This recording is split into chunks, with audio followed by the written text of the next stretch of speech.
guys survive? No.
Okay, welcome back. You guys survived the hurricane or cyclone or whatever you call it. Is anyone without power? Really? I feel less bad about not having internet then. Where do you guys live to not have power?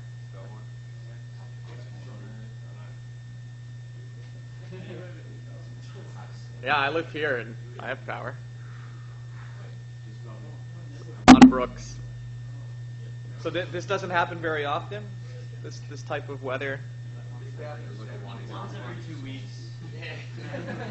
Well, because it seems every city I've ever moved to has promptly had some type of weather disaster.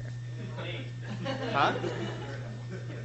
So I brought this, I guess. Huh? I should move to Melbourne. I never thought I would get a snow day here. I like Melbourne. Okay, how's the Maple TA stuff going?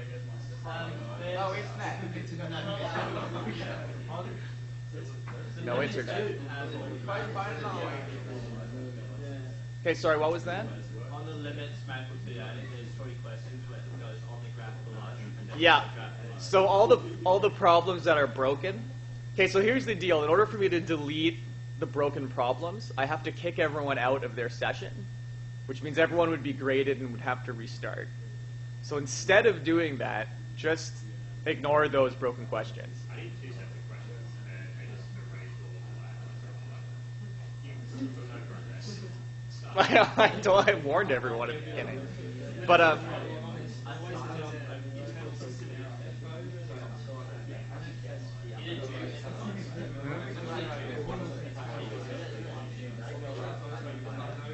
so anyways, just ignore those questions that are broken, and we won't count them towards the total. Huh? It is assessed. Yes. So make sure to have those Maple TA questions done by next Tuesday. So whatever proportion of the questions you get right will give you that proportion of 5%. Right? So if you get half of them, you'll get 2.5% on your grade. All of them, which is what we expect most of you will get, that's 5% on your grade. And it's good practice for your midterm quiz, which is next Thursday. In here, you'll be writing a midterm. Any questions about the midterm? We just wrote it. I just wrote it over the weekend. Oh. Yeah, I could look into posting those. I'd have to ask the... I don't have any problem doing this, but the class below us might have a problem. 1110 may not want me to release the 1110 midterms. Huh? I'll look into providing old problems because it is useful. But it's 3 parts. It's broken into very short, and long. Yeah, that's my doing. So there's 10 questions, which is true false counter example. Have you guys done that before? True false counter example. So if it's true, you just circle true, but if it's false, you have to circle false and provide a counter example. So if the question's like, all numbers are less than 7, you'd circle false and be like, no, 8. 8 is bigger than 7. The next question are very basic, like routine things like complex arithmetic. And then there's a long question, which I think, did I make it? I think the long question I put has to do with roots, like calculate all the roots of like z to the 4th equals 1, and then plot them. I think it may be exactly that.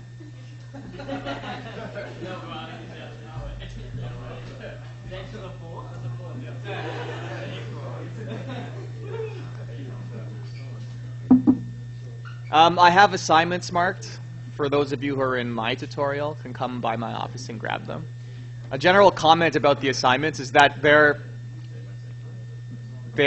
degrading in quality. So you guys really need to step up your game in terms of, huh? Well, I've been very, very generous in terms of the marks that we've been giving out. Yeah, just little things though, like submit a good copy of your work. Like, we don't want your scraps. Like, if this was an English class, you wouldn't just, like, staple together your, like, the notes that you've collected and said, here's my essay. Right? You need to take the stuff that you've done and present it in some type of... Like, I have people who won't bother stapling the pages together in the correct order. All right? So, we just would like the basic minimum amount of effort put into things. Okay, so let's start the lesson.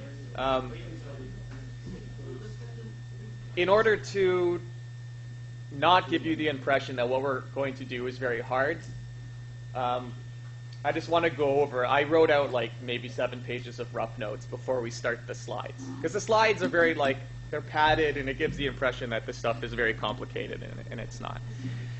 So we've moved from the plane to 3-space. And since we did that, we're going to have to discuss how to represent objects in higher dimensional spaces. So in particular, how are we going to describe what a line is in 3D? Okay, so how did we describe what a line was in 2D? Well, we have a few forms. This is the y-intercept slope form. So here you have an equation, y equals mx plus b. And we know that this is a line that has some sort of y intersection at B, and its slope is given by this, right? Rise over run. We also have the slope point equation of a line. That is, you can give me a point, and this point is x naught, y naught. And then you have some slope in which you can run your line through. Okay, so that's the second way of describing a line in the plane. Okay. We also have the standard expression of the line, which is a nice equation, but it's not really that meaningful in terms of pulling stuff out of it. If we just solve for y, we'll get something like y is equal to minus a over b minus c over a. Right? Oh, yes, thank you.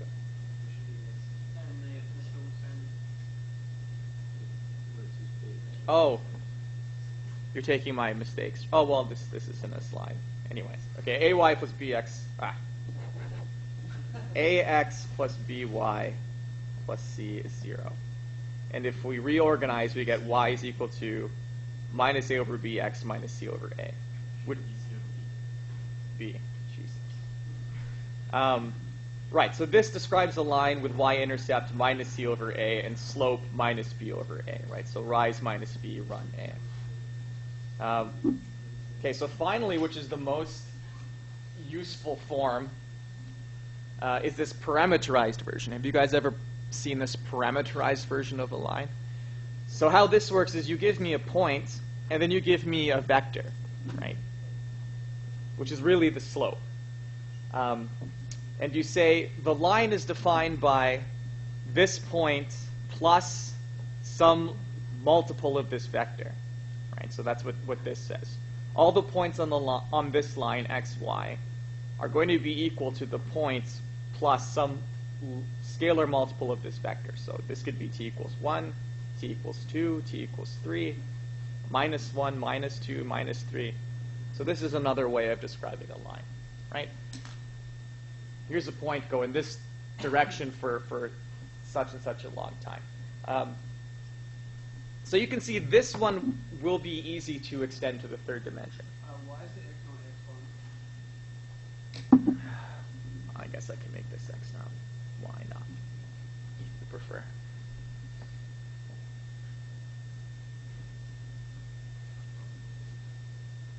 You're right, it should have been y in this case. Okay, so to extend this to the third dimension will be quite easy, right? All we need to do is replace this 2-component point with the 3-component points, and the direction vector, or the slope, needs to be a three-dimensional direction vector.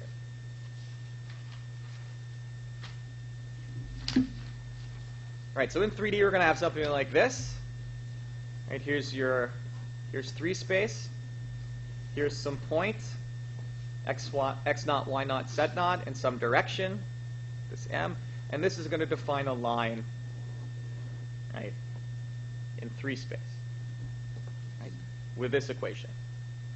And I'm going to go over all of this, all over this in detail in the slides. This is just sort of an overview of what the class is going to be. Right, so this is how a parameterized line in 3 space looks like, right? The points of the line are equal to some starting point plus some linear multiple of the slope vector, or direction vector. Right, so we can expand this to n dimensions if we just let this vector be arbitrary, this point be arbitrary as well, and this slope vector to be arbitrary. So this is the definition of a line in n dimensions. Right? And again, you can't really visualize it, but in n dimensions, it's just an n-dimensional point and an n-dimensional direction, and that's enough for a line. Okay, we can take this equation and write it out like this. Right? So this means x is equal to x naught plus t m naught, which is this. And similarly, y is equal to y naught plus t m1. And z is equal to z naught t m2. Right? So The first means that t is equal to x minus x naught over m naught. That's what happens when we simplify. And the similar thing for the other two variables. Right? So here we have three equations, each equal to t. Right? So we can write those three equations equal to one another. So this is another representation of a line in 3 space. Right? So this is a line going through x naught, y naught, z naught with slope given by the vector m naught, m1, m2. Okay? So we had a standard equation for the line. If you recall, it was this one, this ax plus by plus c. What happens now if I throw in another variable? Ax plus by plus cz plus d. What's this?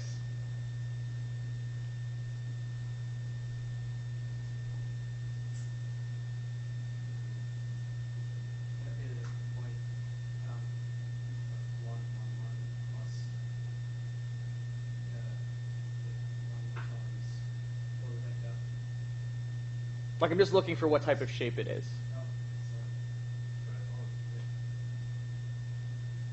Not a line. But it's a good guess as to what it should be. So that isn't a line. So it turns out we don't really have an equation that describes a line in 3 space. So in 3 space, you'll either need to represent a line like this or represent a line like this. But there's one way more we can represent a line, but that requires that we know what this is. Okay. So the answer is that that's a plane, which we're going to talk a little bit about today. So we know how to work in 3 spaces. So if I give you 3 points in the 3 space, what do I get? So I'll ask an analogous question. So in the plane, if I give you 2 points, what kind of shape does that define? A line. In 3D, if I give you 2 points, what kind of shape does that define? A line again. If I give you 3 points in 3D, what does that define? Plane, right? So this doesn't really look like a plane. It looks like a triangle. But that triangle is embedded in the plane that those 3 points describe. Right? So you have to imagine that that surface is shooting off in all directions, right? But that's part of it. So notice that these 3 points give 3 vectors, right? This one, and this one. I say 3 because the negation of them doesn't really count. It's just this, we consider vectors to be the same if they're scalar multiples of one another, right? And also notice that one of these vectors is redundant. So like this one, for example, is this. Sorry, this one, for example, is this plus this. Right, so this one's redundant. So these 2 vectors here are sufficient to get to any points in the plane. Right? So if I give you 3 vectors, and one of them is a linear multiple of the other 2, this is what we call coplanarity. Right? That's what we mean when we say 3 vectors are coplanar with one another.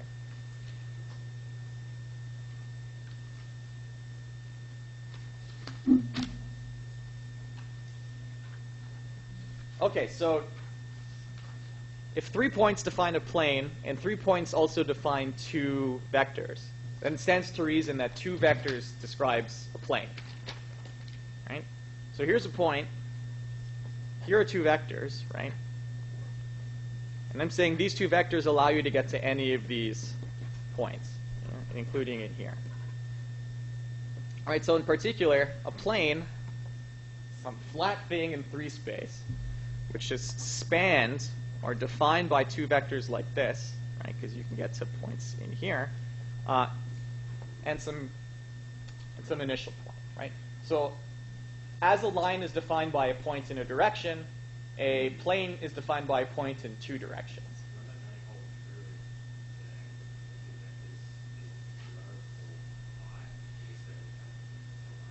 Yes. So the two vectors can't be coplanar.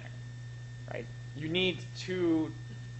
So the question was, do we not have to have some type of restriction on this angle here? And yes, theta can't be equal to 0 or pi or any of those multiples, right? This is insufficient to define a plane. Although I would say this isn't two vectors. This is one vector. If you give me this one and this one. Right, so it's provided the two vectors themselves aren't pointing in the same direction, you get a plane. And that's quite easy to check. That one's not a linear multiple of the other. Okay, so we say this plane is spanned by these two vectors. And like the parameterized version of the line, I can give you a parameterized version of the plane. Right? So all these points in the plane satisfy this vector equation. That is x, y, z is equal to some initial point plus some distance down the u direction plus some distance down the v direction. Right? So we don't call u and v the slope here. We call these u and v's position vectors. Okay, but we just learned a bunch of operations on vectors. So if I give you two vectors, what can we get from two vectors? Oh, this is a very general statement. Well, we can take the dot product of two vectors. That gives us a scalar. But more pertinently, we can take the cross product of two vectors.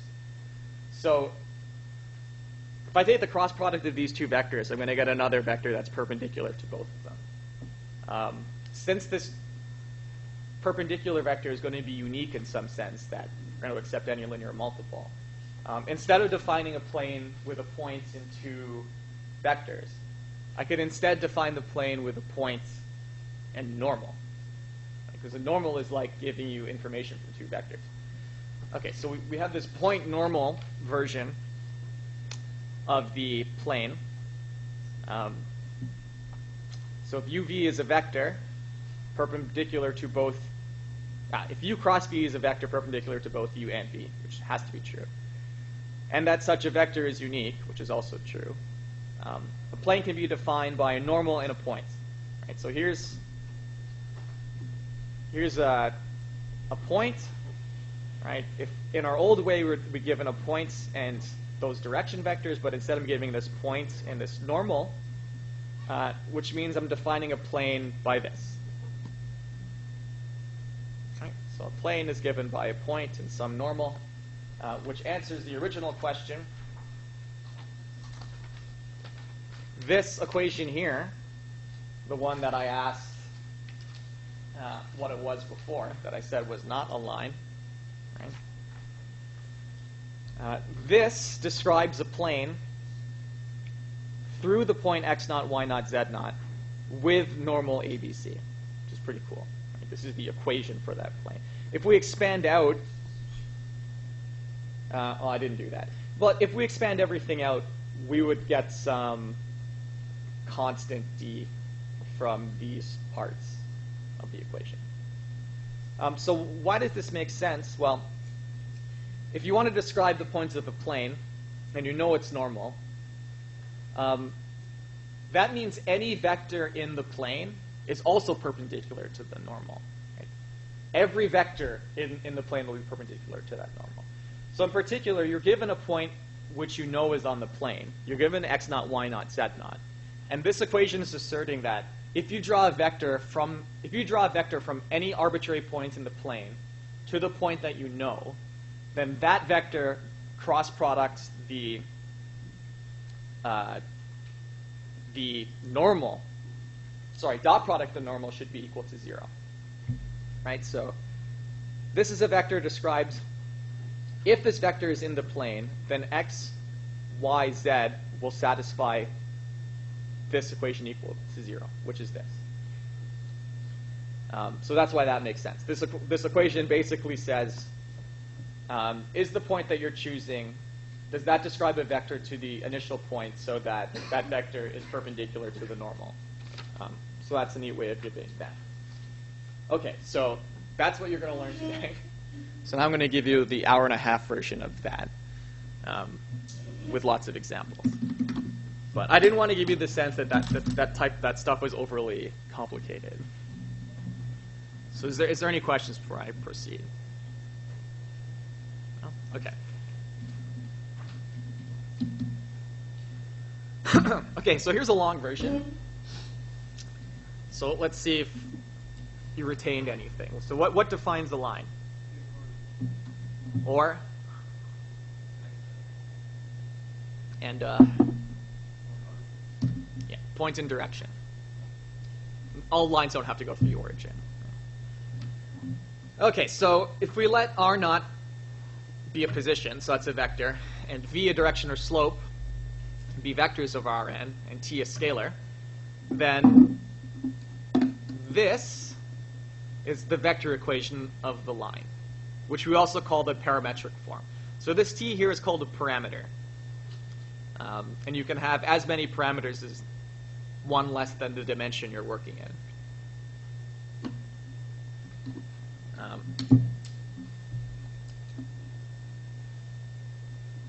When r is equal to r naught plus tv, the components of the line v are called the direction numbers of L, right? So the actual individual values of this vector. And note, any vector parallel to v could be used to define the same line, right? So the selection of this v is not unique for this line, right? You can have one v, and then you can have the v pointing in the opposite direction, or you can also have the v which is twice as long. So that's kind of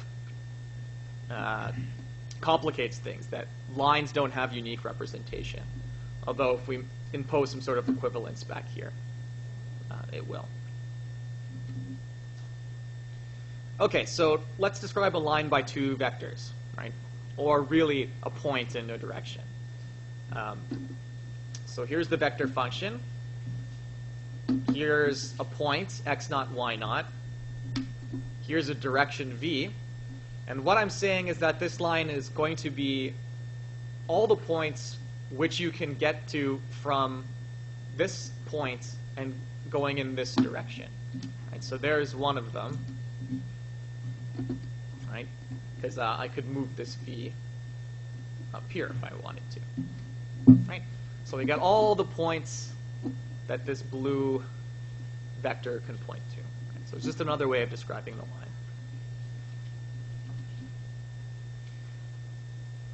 Okay, so what is the parametric equation for the line with slope 2 going through 3, 2? All right, so in order to get a parametric equation, we need an initial point and a direction vector.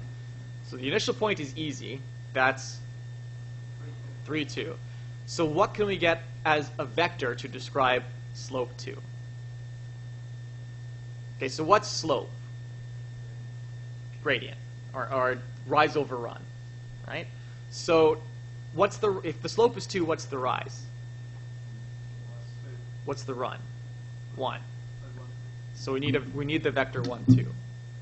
Right? See how that works? Right?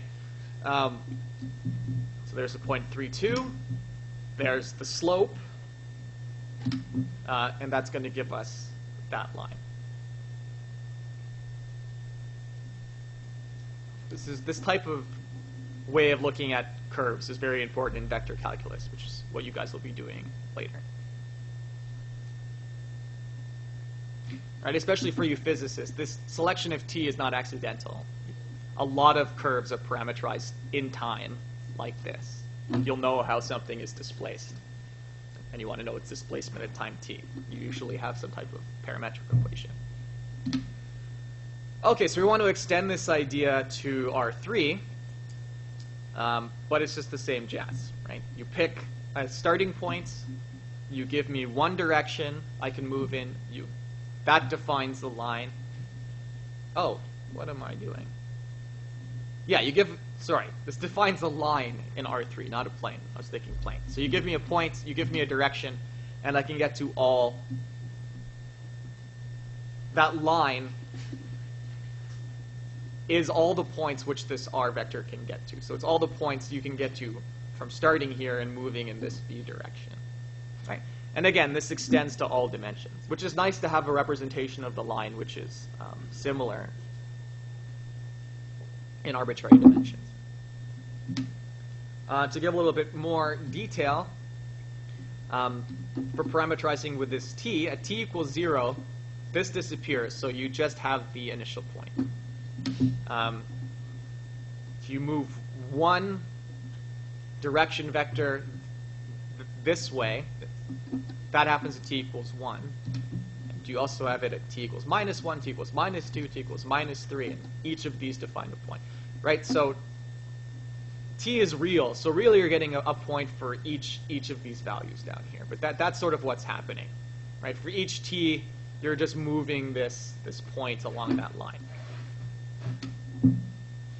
Okay, so find your vector equation and parametric equation for the line that passes through the point 513 and is parallel to the vector well, it's defined by I plus 4j minus 2k. So the vector 1, 4, minus 2. And then they want us to find two other points on the line. Okay, so here's the point 513. Parallel. So it's interesting to note here that if you're parallel to another line, you have the exact same direction vector as that. So this is kind of easy, because if we're parallel to this vector, we just take its direction to be our direction vector. Right, so here's our points. There's our direction. So here's the line that we're going to have. So the line's going to be xyz is equal to 513 plus some parameter 1, 4, minus 2. Right? So that's exactly what I said here. Okay. To generate two other points on the line is easy. Right? This is another advantage of using these parametric equations. To get a point, you just give a value of t and you get one back. You don't have to do any sort of back solving or anything like that. So you usually choose the easiest points possible. Right? So you can't choose 0 because they'd excluded this from being able for us to choose it. But 1 and minus 1 also do. Right? So t is minus 1. You get 5 minus 1 is 4, 1 minus 4 is minus 3, and 5 minus minus 2 is 5. And for 1, the same thing. 6, 5, 1. Okay, so symmetric equations. So there's another way of writing out these parametric equations so that we eliminate the parameter t. So notice this equation admits three sub-equations, right? That is, x is equal to 5 plus t. I don't know where that 2 came from, or that 8, or that. Okay, I don't know what the relationship between this and 5, 1, 3. Oh yeah, I've doubled that. Can you write that down? Anyway, so it doesn't matter, right? So what I've just taken double of this for some odd reason. So let's imagine this is 2, 8, minus 4. Then we get these three equations, which I can individually solve for t. Right? So this gets t is x minus 5 over 2. This is y minus 1 over 8. And this is z minus 3 over minus 4. And since all of these three equations are equal to t, I can set them equal to one another. And here's another description of the line. Right, so you can have an equation that describes this, that eliminates t.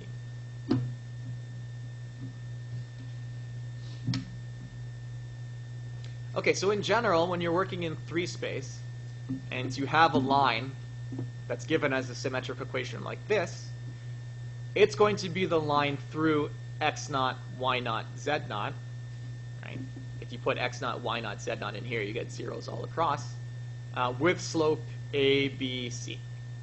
Right, so it's just moving in between these type of representations.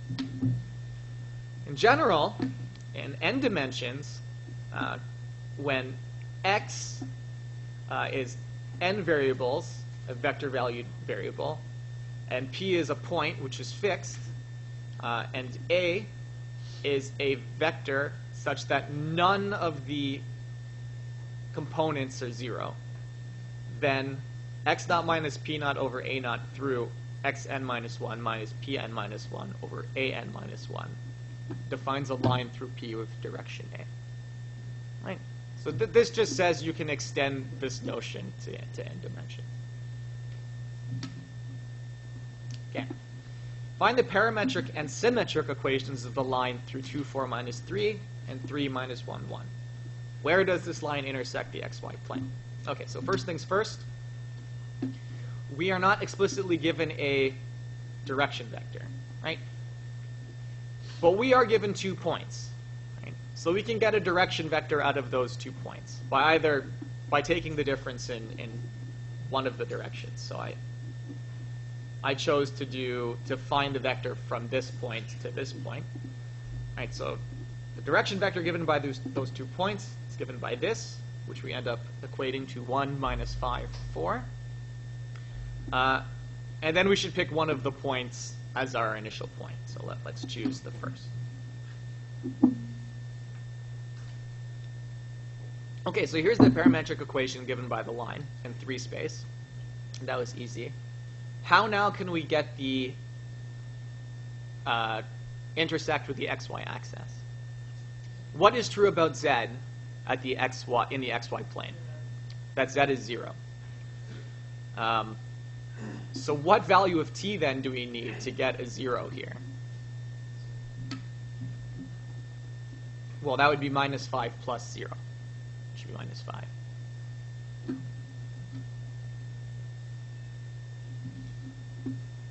Okay, I did it differently. There are 2 ways of doing this. First, you can say that, well, if t is minus 5 over 4, right, then this will be 0, and then you can get the x and y out of that. Apparently, I didn't do that. That's one way of doing it. So another way of doing it is to convert this expression into the symmetric equation, right? And then say, well, when z equals 0, that's how I can get y and x. So when z equals 0, you have x minus 2 over x minus 2 is equal to 3/4. And y minus 4 over minus 5 is 3/4, which is 11/4 and 1/4. So let's just check that the other way would have worked. So t would have had to be 5/4. So what's 2 plus 5/4? Should it be? No, because this is a minus. Oh, sorry. So this should be 5/4. So 2 plus 5/4 is 11/4? Yeah.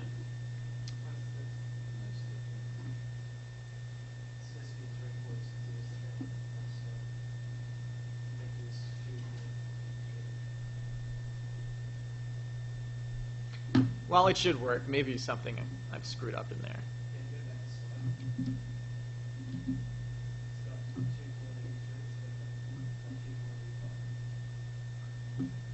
Right, that should be a 3. Where's my corrector?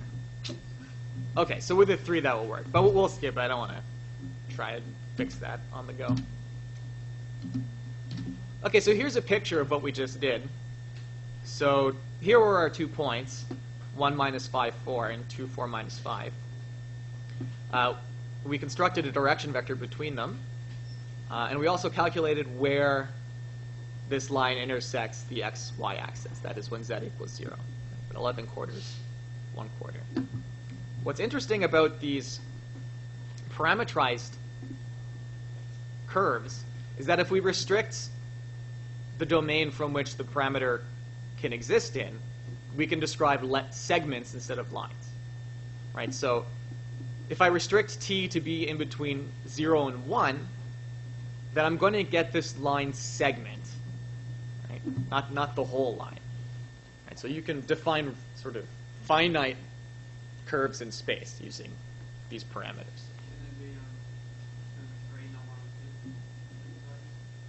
For this?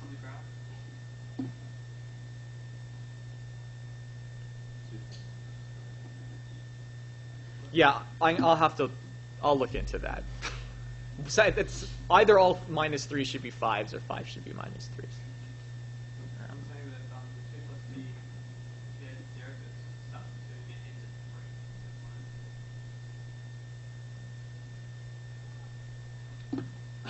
Well, t goes from 0 to 1, so we should go to 3. Oh yeah, that doesn't make any sense either. Okay, I'll have to fix it. But my point still stands, that if you restrict the parameter, that you're going to get a portion in space. Yeah, this example got mucked up a bit. Okay, so in general, if you give me 2 points as the tail end of 2 vectors that start at the origin, then this equation will give you the line segment between those 2 points. Right? So the interval 0 through 1 will always give you something in between those 2 points. Right? And 0 through 1 gets you all the way there. Right? So t sort of represents the distance that you've traveled from r0 to r1 in that direction. Okay, so if you have 2 lines in the plane, what can those lines do? They can either intersect one another, or they can be exactly the same line, or the third option is that they're parallel. It can not be the case in the plane that 2 lines aren't parallel and aren't intersecting. It has to be one or the other. Right? Draw any 2 lines in the plane. They're either going to be crossing, and if they're not crossing, they have to be parallel. This isn't the same in 3 space. You can have 2 lines in 3 space that aren't intersecting and aren't parallel. There's 2 lines. So we need a new word for this. So 2 lines that do not intersect and are not parallel in 3 space are called skew. Right? Most lines are skew. Right? You pick 2 random lines, they're going to be skew. High probability. Okay, so how can we show that 2 lines are skew?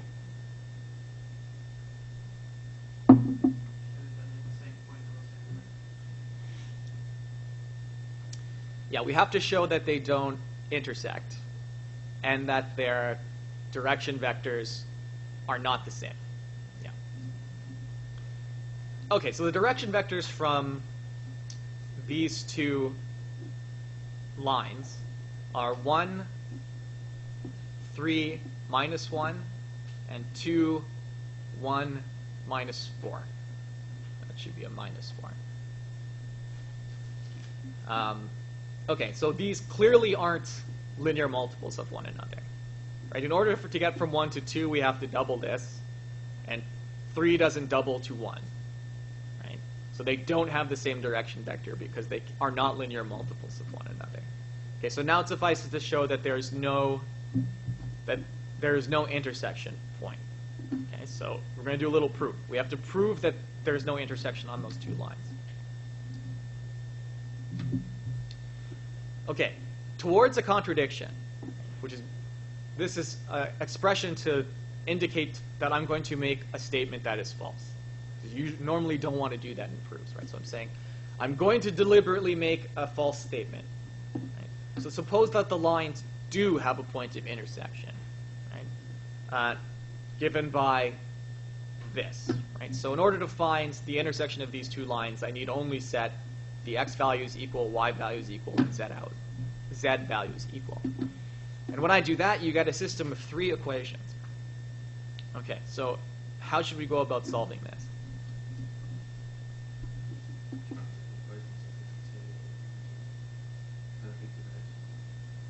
Okay, yeah, so solve one of these equations for s, substitute into one of the other equations, and then solve for t. So the second equation is solve for s is this. Just move the 3 over. You get s is equal to 3t minus 5. And if I substitute this value of s into the first equation, I get 1 plus t is equal to minus 10 plus 6t, which means 5t is equal to 11, which means t is equal to 11 fifths. So t is 11 fifths. That means by this equation, s has to be 8 fifths. Okay, so now I have a value of s and t which satisfies the first 2 equations. Let's see if it satisfies the last. So by the third equation, if I substitute the values of t and s there, I get 4 minus 11 fifths is equal to 2 times 8 fifths, which implies negative 39 over 20 is 0. Yeah. Good enough for you physicists. So this symbol here means contradiction. It's a cool lightning strike symbol. One of the most popular proof strategies, by the way, is to assume it's false. Sorry, to prove something is false, you assume it's true, and then derive some sort of absurd statement. Okay, what is defined by 3 points? Plane. Or it's also defined by a point in 2 directions, so a plane. Okay, so as our line, we also have a parametric equation of the plane. So if we take a position in 2 directions, that should be v sub 1. So if we take two directions, v0 and v1, and 2 scalars, then r, which is a vector which takes r, which is a vector function which takes s and t, returns this initial position plus some distance down the first direction plus some distance down the second direction. And so this describes a plane in Rn. Okay, so to visualize this, there's a point, there's a direction, there's another direction. The first direction defines all values on that line. The second direction defines all values on that line. And the plane is any point that we can reach going down any one of those lines, right? So that's the plane defined by those 2 things, but like all the way out. Right? Okay, so as I said before, though, 2 vectors uniquely, at least up to scalar multiple, define the cross product. And we can use this cross product instead of the 2 position vectors. Right, so this cross product is called the normal of the plane, and it's given by this cross product.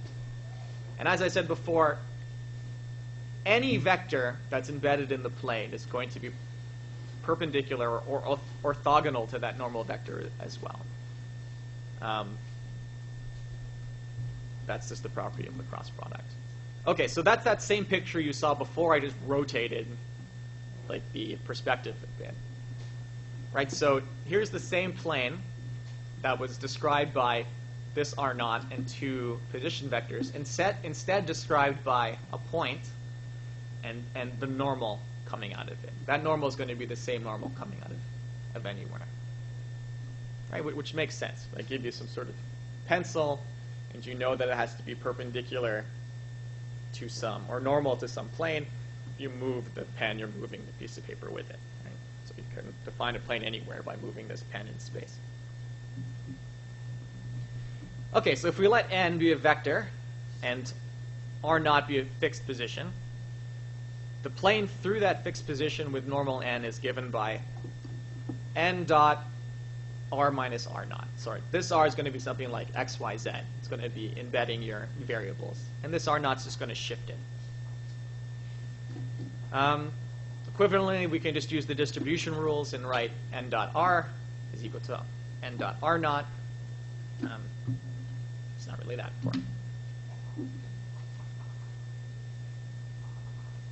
Okay, so how do we now move from a parameterized version of the plane to an equation of the plane, right? Some type of scalar representation, like a y equals mx plus b represented a line. Okay, so recall the vector equation of the plane is given by this expression, right? N dot r is equal to n dot r naught. Right?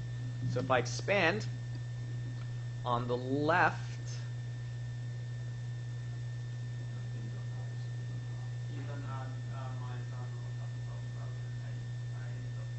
all right. Okay, so I'll fix that. Yeah. Okay, anyways, if you expand, and I have everything written up here properly, you'll eventually expand out to this, right? A normal times the difference of the points, right? So x minus x naught, y minus y naught, z minus z naught. So this is a plane that goes through the point x naught, y naught, z naught, and has the normal a, b, c. Right? So this is the kind of point normal version of the point slope equation for the line.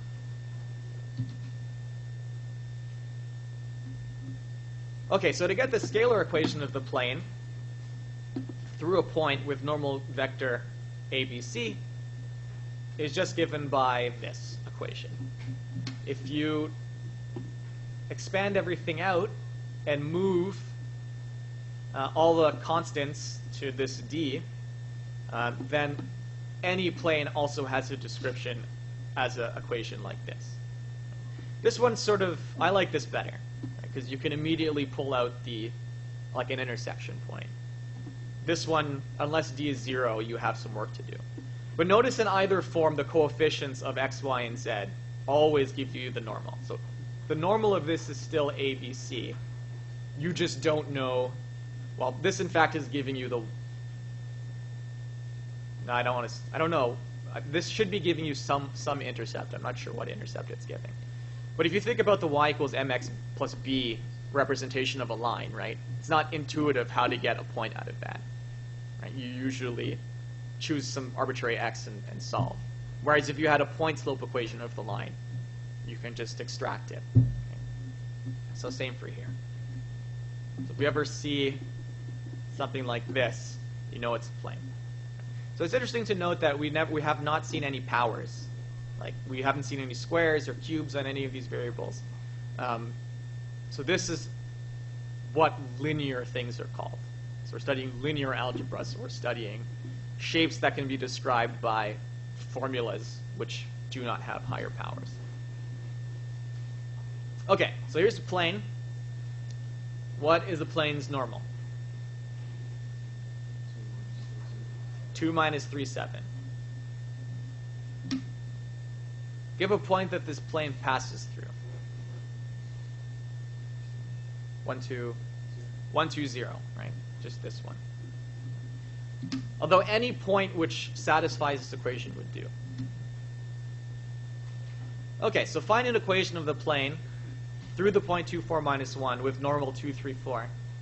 And find where this plane intersects the x, y, and z axis and sketch the plane. Okay, so what's the equation of the plane?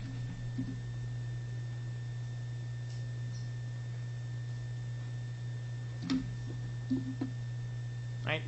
2 times x minus 2, 3 times y minus 4, 4 times z minus 1. So this should be a plus.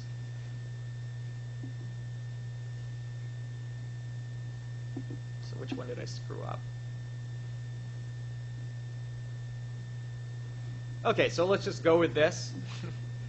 If we expand this out, I can simplify to here. So now how can I find out where this intersects the x-axis?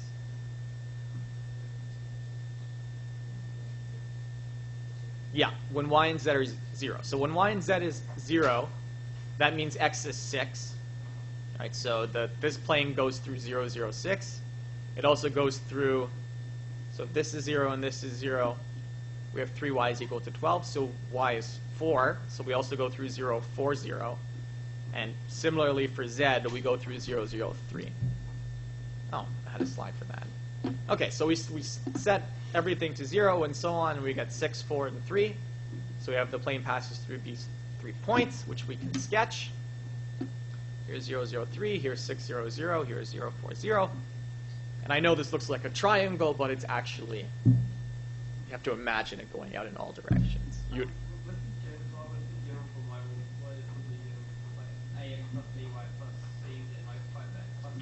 Standard form, I guess. When x, y, and z equal 0, a equals 0, but as x, y, and z change, does it mean z changes? For here? A is that, what is, well, if x, y, and z equals 0, then z equals 0. If x, y, and z change, then a equals 0. So you got to work in the opposite direction. You fix the values first, right? And then you seek out the x, y's, and z that satisfy that. So if d was non-zero, for example, the plane would not go through the origin, right? Because putting zeros into here would leave you with d equals 0.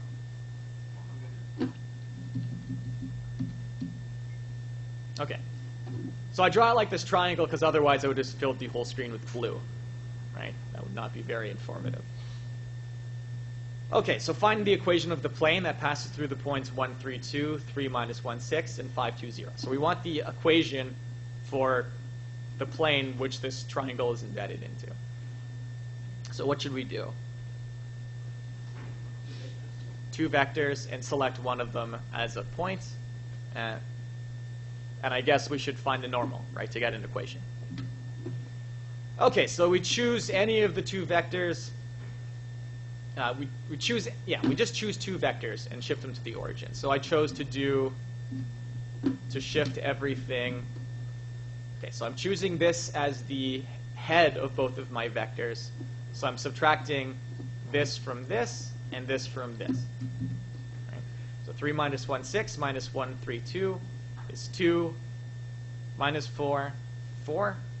5, 2, 0, minus 1, 3, 2 is 4, minus 1, minus 2. Let's take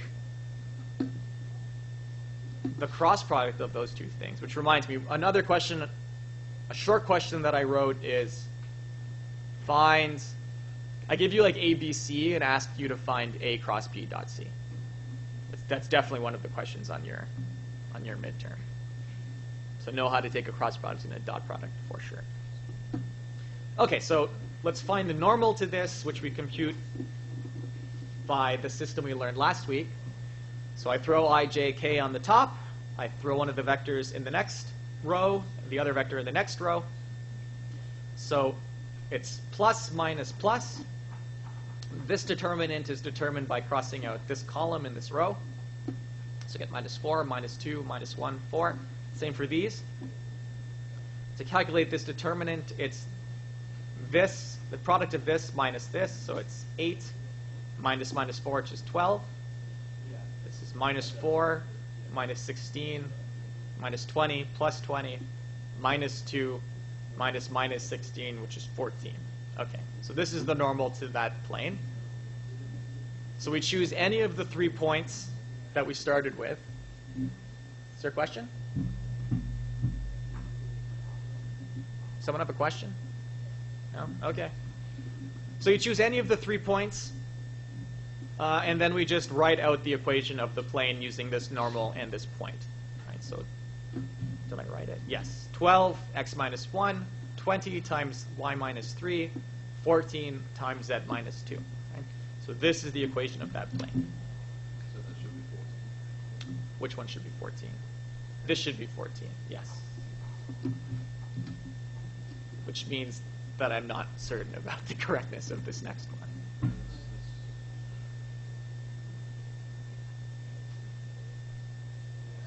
This is correct, because that's a 7. I could have divided everything out by 2. Yeah. Okay, so this is the equation of that plane. Okay, so I have a line and I have a plane.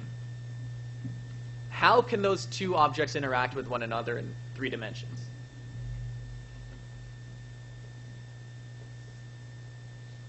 Okay, so you have 2 lines in the plane. How can those things interact? We discussed this already. They can intersect or they can be parallel. So you have a plane. They can be, so you can have the line in the plane, right? That's one of the ways they can intersect. You can have them be parallel to one another. That is, they don't intersect. Or the line can pierce the plane, right? You can intersect it at exactly one point. So there are 3 types of intersections. Not intersecting, in it, or through it, right? So if it was in the plane, that would be easy to determine because you just have to check that any point of the line is in the plane. So you just test the point on the line in the plane and then ensure that the vector it describes is perpendicular to the normal. This question is a little bit different. It's saying this line definitely intersects this plane. At what point does it do it? So how can we determine this?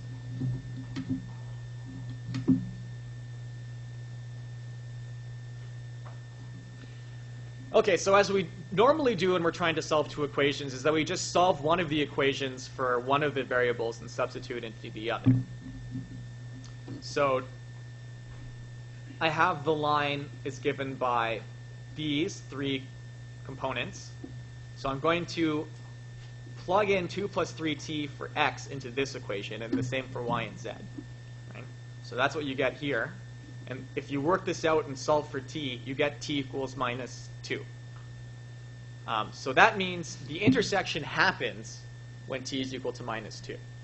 So now we must go back to the original line and ask what point on the line occurs when you're at t equals minus 2. Right, so this was the parameterized line. So at minus 2, you're at the point minus 483. So that's the point of intersection of the line and the plane. There's a lot of playing around with arithmetic here. Okay, so we talked about, it should be 2, not toe. So we talked about how a line and a plane can interact with one another. If you have two planes in 3 space, there's also a finite number of interactions that they can have. So 2 planes can be exactly equal to one another. They can be parallel and have no intersection. Or they can intersect, but this intersection is a line. Can 2 planes intersect at a point? No. Right? So these are the only types of intersections we can have for the plane. Okay, are the 2 planes given by those equations parallel?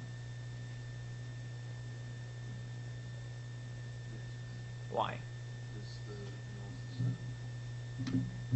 Perfect. Right, so this is easy to check. So the 2 planes can only be parallel if their normals are also parallel, right? Which means their normals are the same in some respect, right? So the normal of this is 1, 2, minus 3. The normal of this is 2, 4, minus 6. And the second is double the first, right? So these 2 planes have the same normals, so they have to be parallel to one another.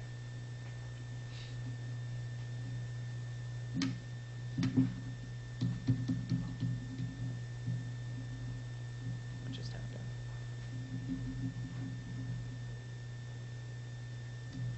It's freaking out.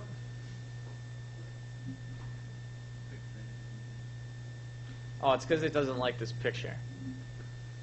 Because I have to do it with Maple. Okay, so here's 2 planes. One of them defines x plus y plus z equals 1, and the other defines x minus 2y plus 3z equals to 1. You can see that there's a line of intersection here, and also that since there's a line of intersection, there's an angle defined in here. Right? And this is called the angle of the line of intersection. And this question is asking for us to find this angle for those particular planes. Okay, so how can we do this? Well, instead of looking at the planes, if we look at their normals, the angle between the normals is going to be the angle between the planes themselves. Right? Because the normals are just sort of rotating everything by 90. Right? So instead of looking for the angle between the 2 planes, we'll instead ask for the angle between the 2 normals. Right? So the normals of these planes are 1, 1, 1, and 1 minus 2, 3. And how do we get the angle between 2 vectors? Okay, but where does that rule come from? Yeah, the dot product rule, right? We have n naught dot n1 is absolute n naught absolute n1 cos theta. Right, so to get the angle, you've got to know this. This is definitely on your midterm. So, yes? Could you use sine theta and the cross product? Would that work?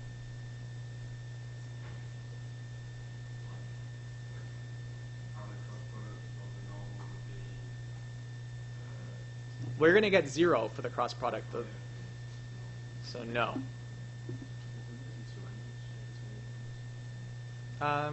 No. Well, there's going to be an acute angle and an obtuse angle. But they're basically the same. Yeah. Anyway, so you can get the angle between these 2. It depends, like, just which direction, like, the normals are facing. Anyway, so you can extract the angle between these 2 normals in this standard way. And if you work everything out, you get 2 over root 42, which is approximately 72 degrees. So these are all very standard questions. How can we calculate the line, the actual equation for the line where these planes intersect? Okay, remember, every line in the plane is also perpendicular to the plane's normal. Thus, a line in two planes must be perpendicular to both of the normals. Right? So how can we find, what does the cross product do? It takes two vectors and returns a vector which is perpendicular to both. So how can we find a line or vector that's perpendicular to two normals? Well, it's the normal of the two normals. Right? Okay, so here's the normal of the normals calculated in this determinant method. So the line of intersection of those two planes has direction vector 5 minus 2 minus 3.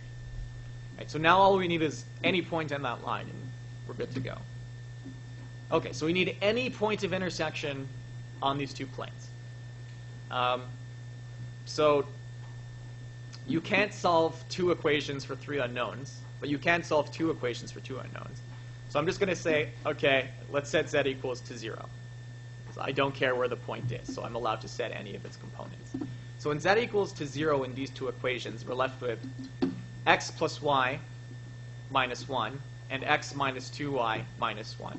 How can I solve these two for x and y?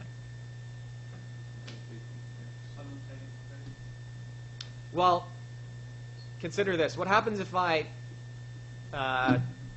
subtract this from this? What? Yeah, cancel the x's out. Right? So I'm left with, so this goes over to, no. If I subtract this, you get 0, 0, minus 3, yes. Y minus minus 2 is 3y. So you get y is equal to 0. So I have z is equal to 0, y is equal to 0, so that means x has to be minus 1. Plus 1. So let's check that this is true. So you should always do this whenever you supposedly find the intersection of two things. Is go back and check that what you have done actually works. So 1, 1, 0. So 1 plus 0 is 1. 1 minus 0 plus 0 is 1. So that checks.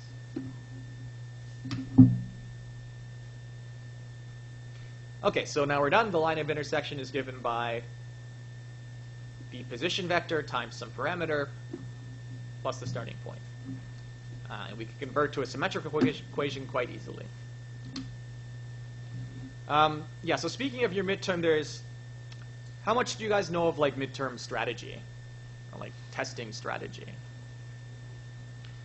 Okay. If you can't do first of all, read every question before you start the exam. Right? There's a lot of science that supports the fact that your brain will work on problems even though you're not thinking about them. So if you read the whole midterm, and honestly, it will take you maybe 2 minutes, it will load all the questions into your brain, and your brain will start working on them. Also, it tends to like sort of lower your anxiety. If you be like, oh, I could do this one, oh, I could do that one too. When you make your first pass, immediately skip any question that you don't know the answer to. Like, do every question that you know first, and then go back and try and do the ones that you can. Right? So you feel that you're not running out of time. Right? So you should make your midterm in passes.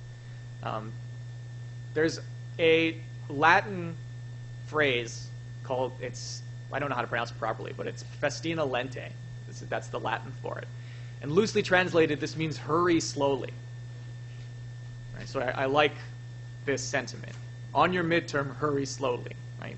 Spend time doing things. Otherwise, you'll screw things up, and you'll end up spending more time. Right? It's around 2 hours. We designed it to be like an hour's worth of work. So you should be okay. You were told you're allowed a crib sheet, yeah? You're allowed a crib sheet. Yeah. One piece of paper, front and back. No flaps. No magnifying glasses. You really shouldn't need it, honestly. Like, write down the trig identities and stuff like that. And write down all the equations for dot product and cross product and stuff. The idea is that we don't want you to have to memorize anything, right? But we do need to know, that means that you're not going to get easy questions like define the cross product or like define the dot product. So make sure you know how to do. Don't get too crazy with these crib sheets. Yeah, I've seen some pretty crazy things. Oh boy. You guys want to take a little break? I think there's a bunch left. Yeah, go take a break.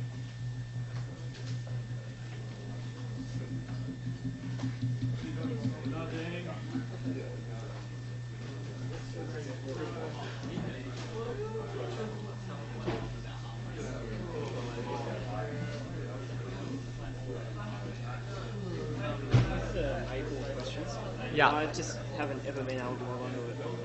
Like, I tried last week and it wouldn't let me on. I tried this morning. Okay. Could you write down your whatever your login is? Well, I have to go talk to Tech. Write it in big block letters. Yeah, so we won.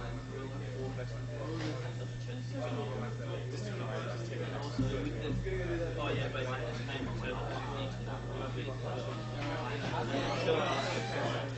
So just like let it grade. Like just, you can say grade me. So you got 17 out of 20, and we won't count.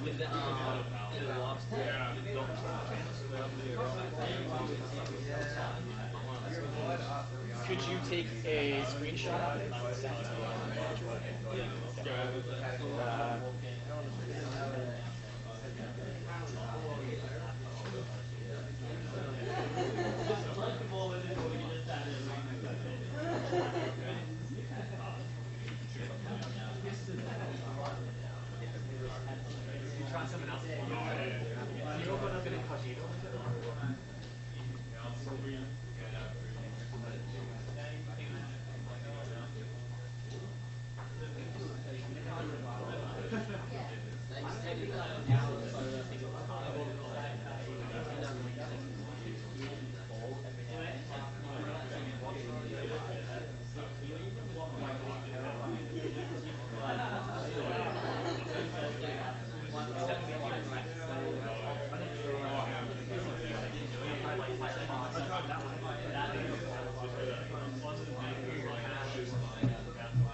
But it seems like something that bother you about it. If you didn't say it.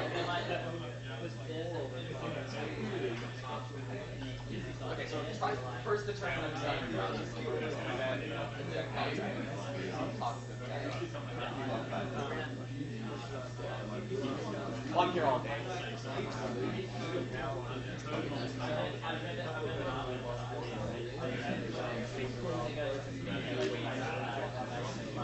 Okay.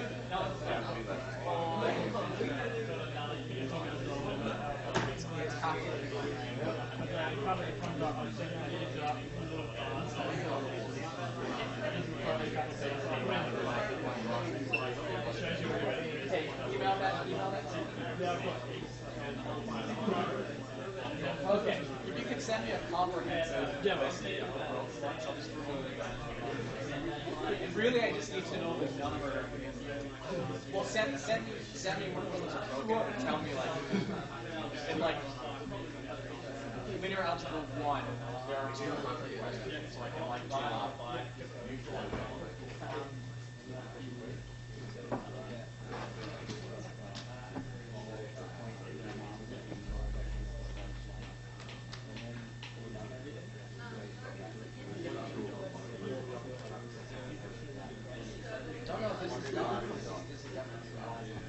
It's because, so remember the equation I wrote was that. Yeah, I was looking at it and I was like, I'll check on you tomorrow. So I looked on the advanced stuff. So this is a dot product.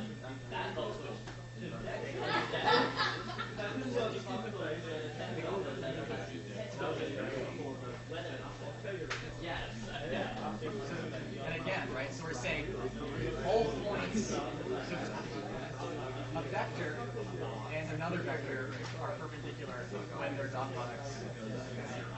This is basically saying, this says any x for which it's dot product with normal. So these are all points perpendicular to them.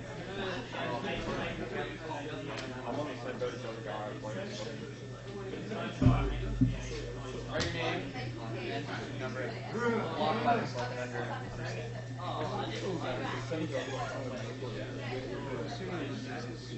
So you also can't log in. Okay. Add to the list. I can log in. I did 2 exercises on that and deleted all my progress. So there's this there's like the 2 buttons at the bottom, right? Yeah, I did all the questions in one of them and it said, Grade? yeah, and there's like one button that I could press. I pressed the button, came back out, and it said that you've completed this exercise. Went into another one, completed that, got back out. They're both progress after that. Okay, you'll have to come see me in my office after this, and we'll log in and take a look. Unfortunately, there's nothing I can do to like. Yeah. Well, I'm not actually sure. I can talk to the tech to see if I can't retrieve anything at once. But It's okay. I can do it again. Am I able to see you about the assignment? yeah. When we get on to maybe do we do all 4? Are they all? It's only 80 questions. Yeah, They're easy. because one of them said like 8-2 or something, so I wasn't sure if that was for this one. Oh no, there should be 4, and you should do them all. And one of them said you can only answer it once, but the other one's let you answer it multiple times. Is that supposed Oh, I to be? think all of them you can answer multiple times. If one of them you can only do it once, then I'll change it. It shouldn't be that way. They But should I all- can't get on anyway, so it doesn't. Okay. Yeah, I'll talk to the technician. Yeah.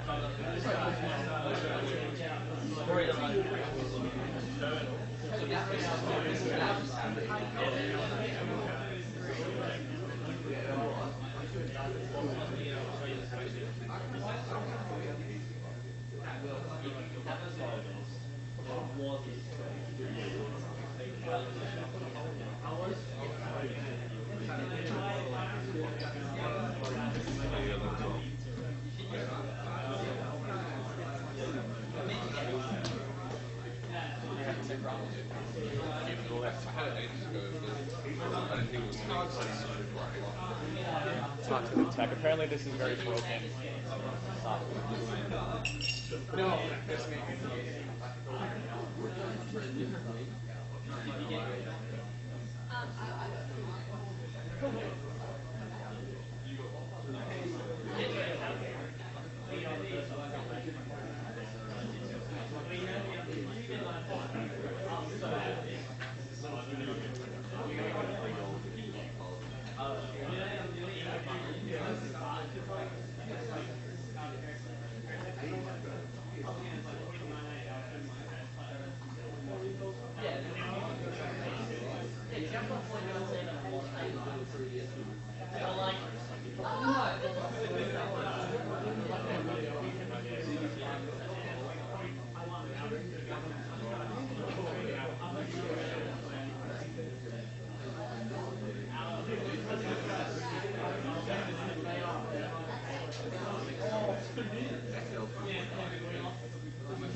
It's just like saying I have a goal here.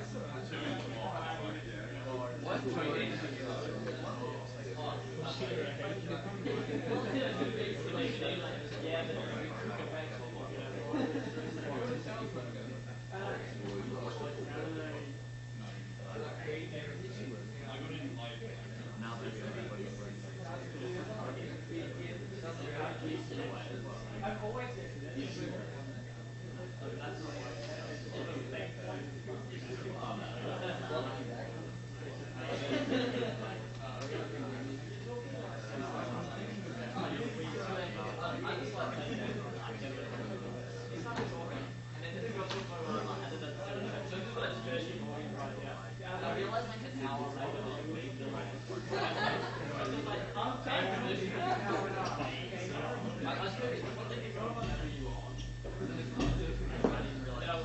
Snore made Canadian news.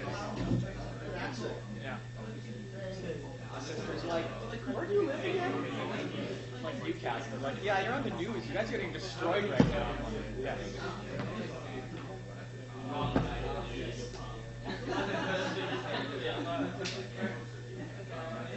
It must have been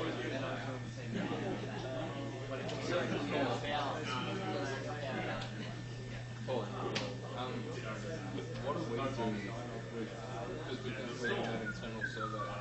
Yeah, I'll have to talk to the technician, see what's going on. That's due, where's that due?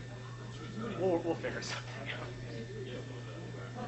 I really don't don't even care about the due date, right? But the point is that we just want you to practice before the midterm.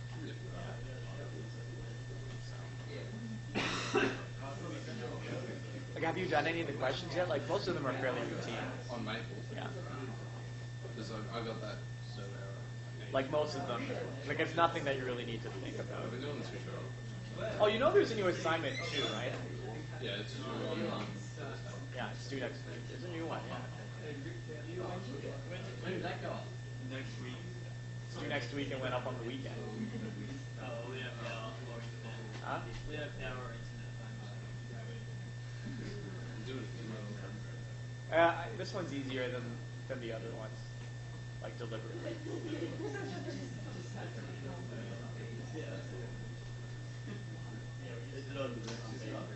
It's on Blackboard. Oh, if it's on, no, it's on vectors.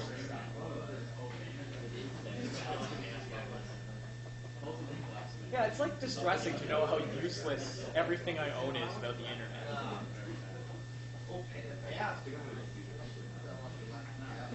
I don't want to think back to a day when I went to uni, we didn't even have wireless internet. Or cell phones. Like, none of us had cell phones. And Facebook only came out in my last year. And the only reason I have it is because, like, the girl I was dating at the time made it for me in order to be in a relationship with, like, the Facebook version of me.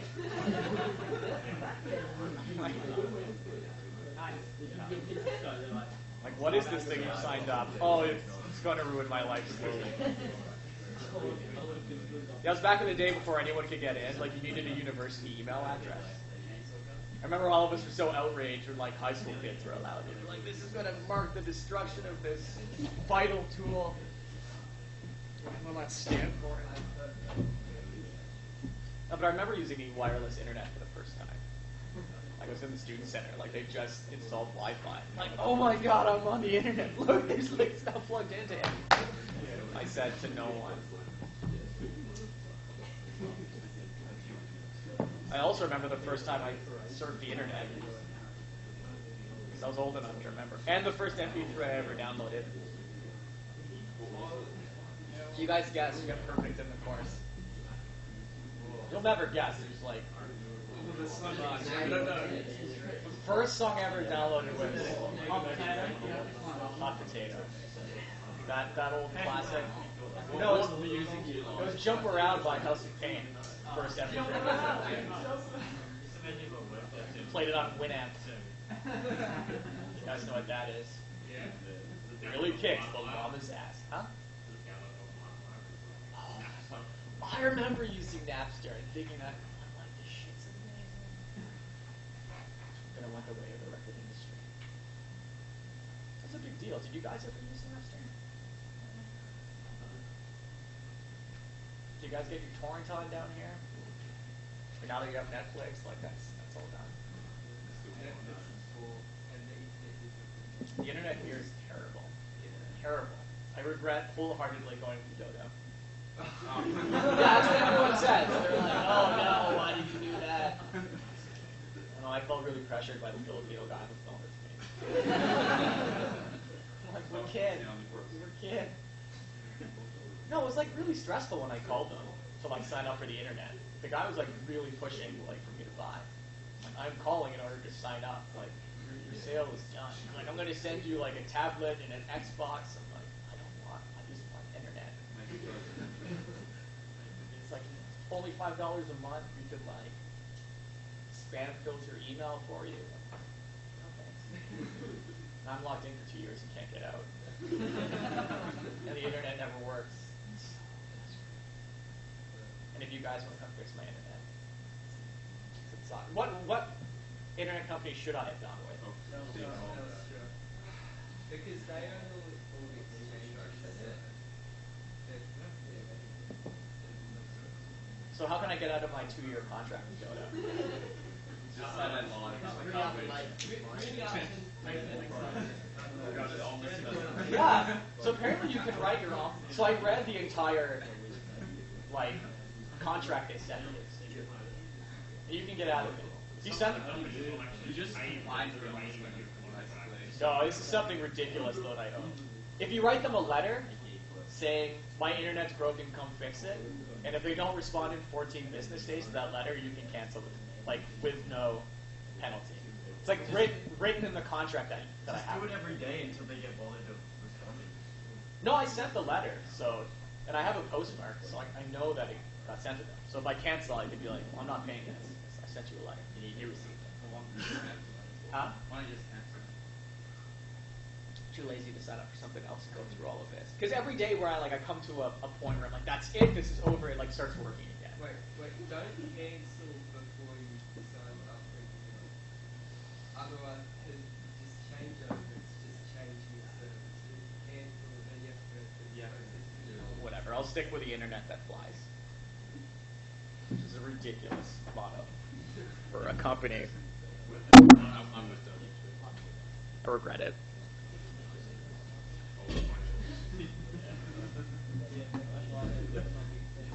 Yeah, come on, join the modern era.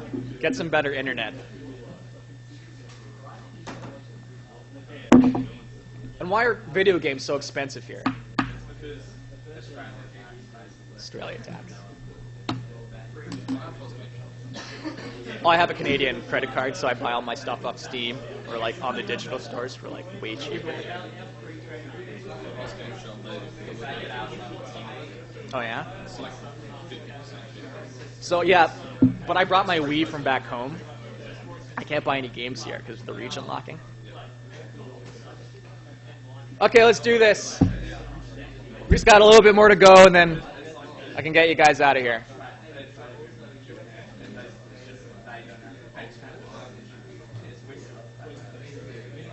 If I could have everyone's attention, so I could begin getting the class again. This is kind of creepy. Gentlemen, let's get going. Yeah, I found the mic. I can't drop it, though.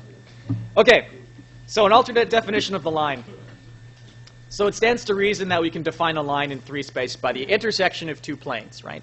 If I intersect 2 planes, it's going to happen in a line. That is a unique description of the line. Right? So in general, the symmetric equation of a line is given by this. We've seen it a couple hundred times already. But this can be regarded as the intersection of the 2 planes given by this, right? So each of these individually give a line, but also allow for one of the variables to be free, right? So this one doesn't have a z in it, so that means you have this line shifted all the way up and down the z-axis. So that defines a plane. This one doesn't have the x, so it defines a line all the way up and down the x-axis. Those are 2 planes which end up giving you the equation of a line as the intersection of 2 planes. Right? So in order to get a line described as an equation, you need to give a system of equations that give the line. Right? And this becomes true as you keep moving higher and higher and higher. If you want a three-dimensional plane in 4D, I imagine you'd have to take the intersection of two 4D planes. That might actually go to a plane. Don't hold me to that. Okay, so find a formula for the distance from a point to a plane. Right, so imagine you have a plane. Imagine you pick a point in space, and you want to know what the distance from that point to the plane is, which is hard, right? Because you want to go to the closest point on the plane, not some arbitrary point.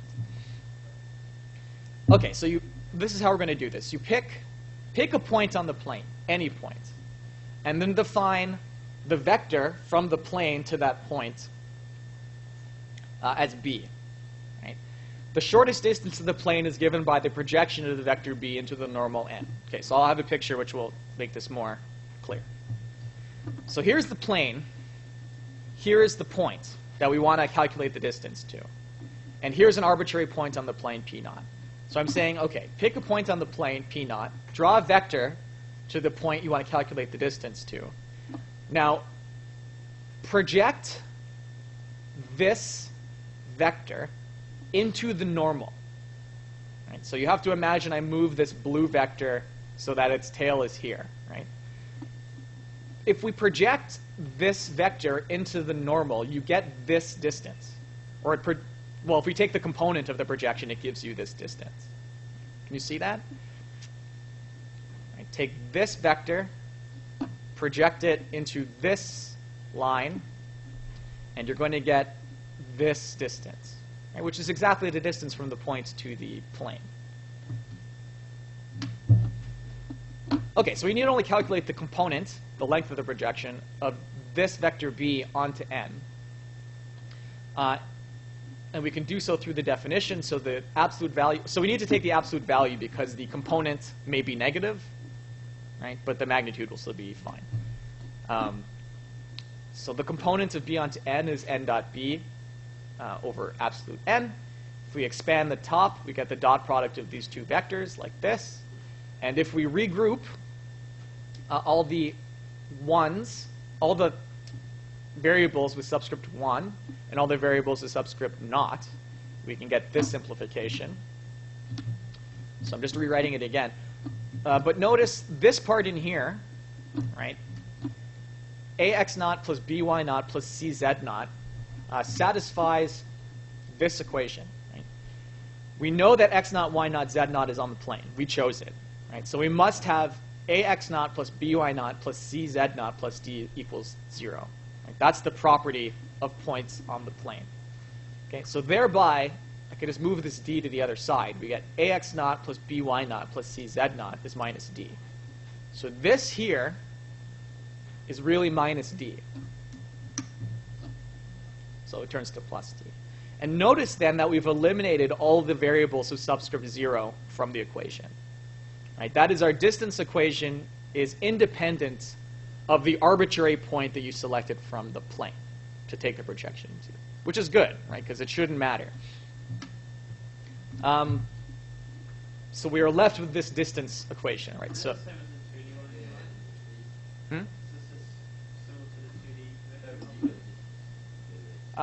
yeah, I can't imagine why this wouldn't work in 2 dimensions as well. Except we didn't have the projection. Except, well, I guess you could have faked the projection. Oh, you're just given the equation in high school.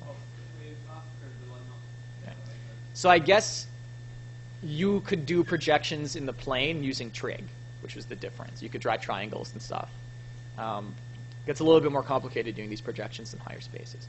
In any case, you should be able to. This should exactly be the distance equation in 2D. If I just kick off this and this and that. So I imagine this will extend in n dimensions as far as you want. Okay, so I'm going to repeat this deduction using vectors, right, to prove that we can do the same thing in n dimensions. So let's take a point x1 to the plane given by this, but really we can have as many variables as we want, and normal this, but really as many components as we want. So if x naught lies in the plane, that means the normal dot product at points is equal to minus d. And let b be this difference vector. And we can just go through the same deduction again. So the distance is equal to the absolute value of this component of b onto n, which by definition is equal to the absolute value of the dot product of n dot b over the absolute value of n. And then I can just use the fact that b is this difference to distribute. I'm missing absolute values here. And then I could substitute this and x naught with minus d, and then remove the minus to get this. Right, so the distance d from any point x1 in arbitrary dimension to a plane is given by this equation. Okay, so let's apply it. Find the distance between the two parallel planes, 10x plus 2y minus 2z equals 5, and 5x plus y minus z equals 1. If the planes were not parallel, the distance would be, good job. Okay, so how can we do this question now? So we have two planes, and we want to calculate the distance from one plane to another.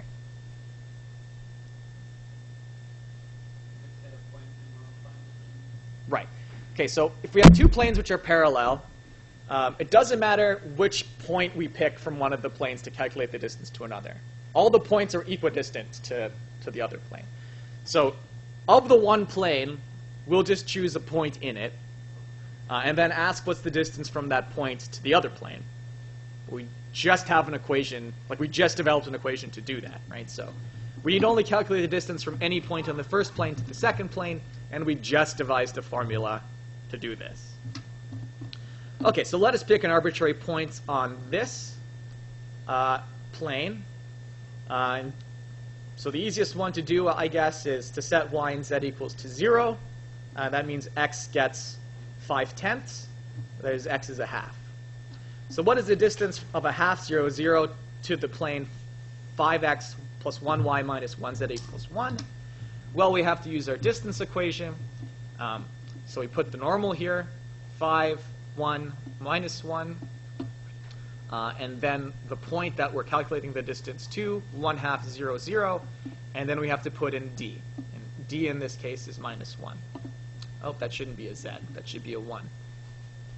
Right? And working it all out, the distance from the point and equivalently the plane is √3/6. Right? So this is how you can calculate the distance between two planes. That's how these projections and components start getting useful, telling you the closest you are to something. Okay, so earlier on in this class, we showed that these two lines were skew.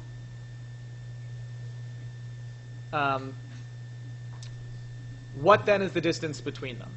Right? If they're not intersecting and they're not parallel, then there is going to be some closest distance between these two lines. So what is this closest distance between them?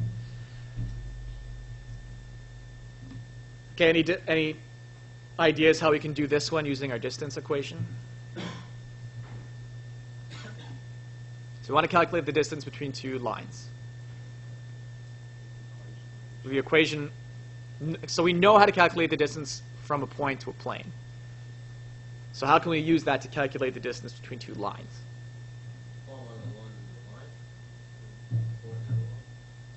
It's actually right. Sorry, I didn't mean to be surprised. You are correct. You just said it in such a way that you're unsure of yourself. Okay, so if the lines L0 and L1 are skew, they can be viewed as laying on two separate parallel planes. And so if you have two lines that are skew, then there are two planes that go through them such that these planes are parallel. Well, if you choose the line and you want to make a plane, you have an infinite amount of planes you can choose by rotating. But since you have two lines, there's only one of those rotations which are going to make you parallel, right? You have to choose, so you have two lines, and you have to choose a rotation for the plane on the one and a rotation for the plane on the other. And I'm saying there's only one such rotation which will make them parallel, right? And we can get that by using the cross product, right?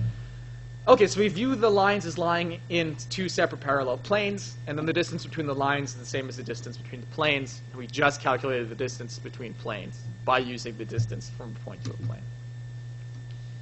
Okay, so the normal of these planes that are parallel with these lines in them have to have normal equal to the cross product of those two skewed lines. Right?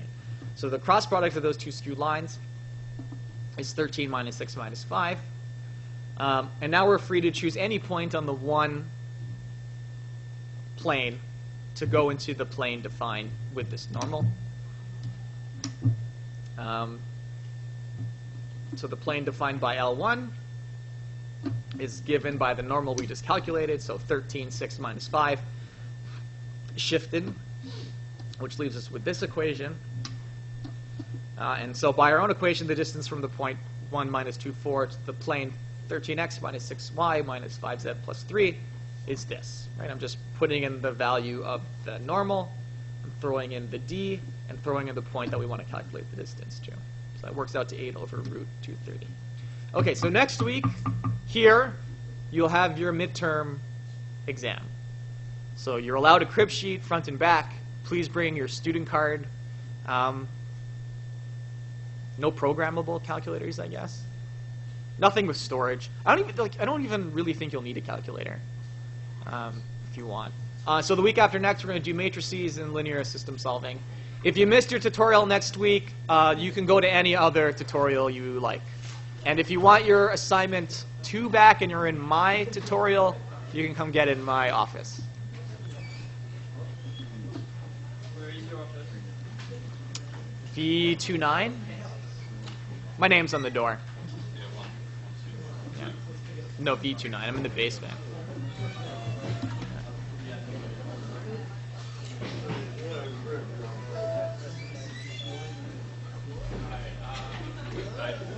There's 2 questions where it asks the tolerance of points that are on the graph. The graph isn't there? Yeah. Yeah, don't worry about it. Okay. We won't count them. Okay. In order to delete them, I have to boot everyone from the system, and I don't want to kill everyone's progress. Yeah. So just don't worry about them. Yeah, they won't be graded. Great. Maybe that's an assignment. Can I try to- Does the test have this week's stuff in it or not? Pardon The me? midterms that have this week stuff? No. All the stuff before the break. Okay. Yeah. Oh, okay. Sorry, yeah, the midterm covers only up to what happened before the break. So, in particular, the stuff that I covered now will not be covered in the exam. For one of the slides that you got there, it had the distance as being the component, and that was the magnitude of a dot product there. Thank you, kindly. Yeah. In the assignment that we have here, it's asking for the distance or something as well, but it has the cross product.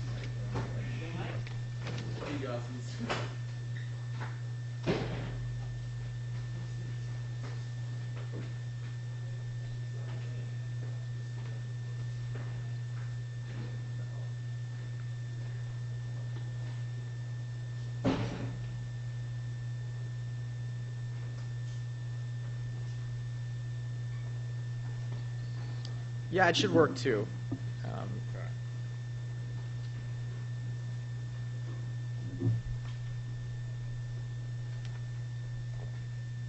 Yeah, I got a bit stuck on question 2. I wasn't quite sure how to prove that, so I did a diagram. Well, it should fall out of the arithmetic, yeah.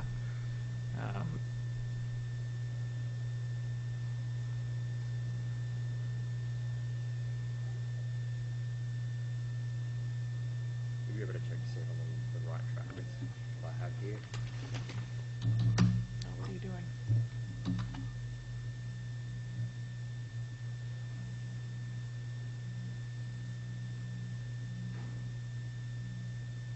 So I was trying to go off with what we already covered before the break, and I didn't realise that what we actually needed to do the question is what we covered today. Well, you had projections last week. Well, Yeah. yeah. I guess I didn't explicitly connect them to. But Yeah. that question there is talking about the distance between a point and a line.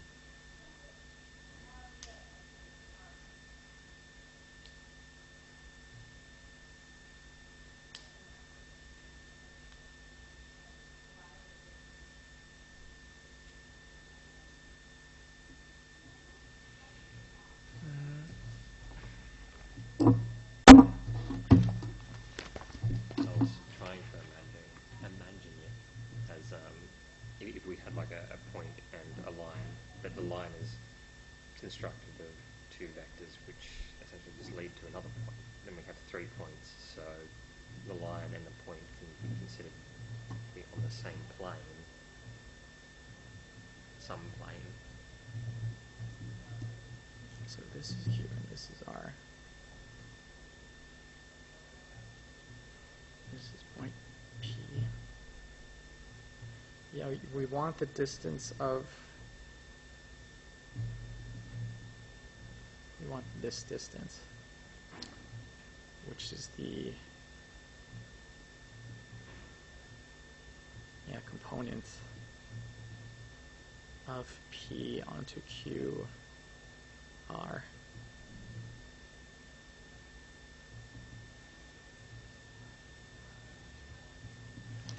Yeah. Okay, so you need to, so here's QR, here's P, right? And you want to project this point into QR and take the distance of that projection. Yeah. But first you have to move everything to the origin. Yeah, which I had a scrap piece of paper at home and I tried doing that. And So this should be Q minus R. And then we have P minus R as a vector. right. So you have two vectors at the origin. Yeah, and then you need to project into here. Okay. And so this should be the component And of P minus R into Q minus R. and is that using the scalar or the cross product? It's however we define the component. I'll have to check why this, because I took this out of a textbook. Okay.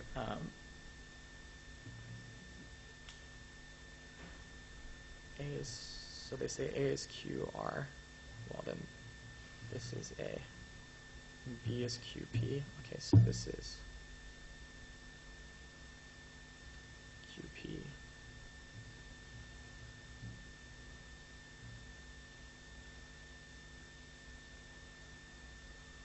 If it was the cross Oh, they're product, just choosing Q. if it was the cross product, wouldn't it not find the distance between the two, well, the line and the vector, but wouldn't it find like some other vector that's normal to both of them? Yeah, but you're finding the length, right? That's what those bars mean. So they're saying, Okay. anyways, I know this is how it starts, right? Yeah. I just fixed the wrong point, right? They're saying let's fix Q, right, as the origin, Yeah. right? And that's what I tried doing. Yeah, and then go to P, and then go to R, and then project the one into the other. And so this is the component. It's okay. You can come see. You can say it if you want. Yeah, component of P into R. Well, really, this is QR QP.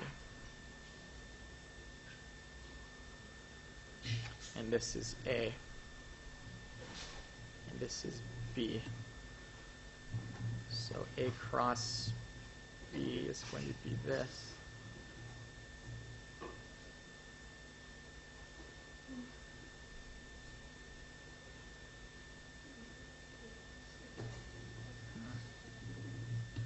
Yeah, I'll have to think. But I know this is that's the setup. Okay. So what I would try to do is start from here and then try to prove that the component of QRQP is equal to this, right? Which is really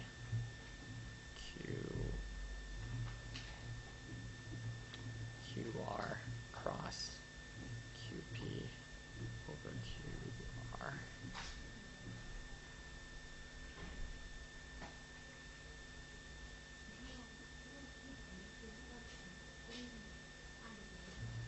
Yeah, I'll have to think. Be here later today or tomorrow? Yeah, I'll be here. Yeah, just pop by later. I'll take a look at it. Yeah.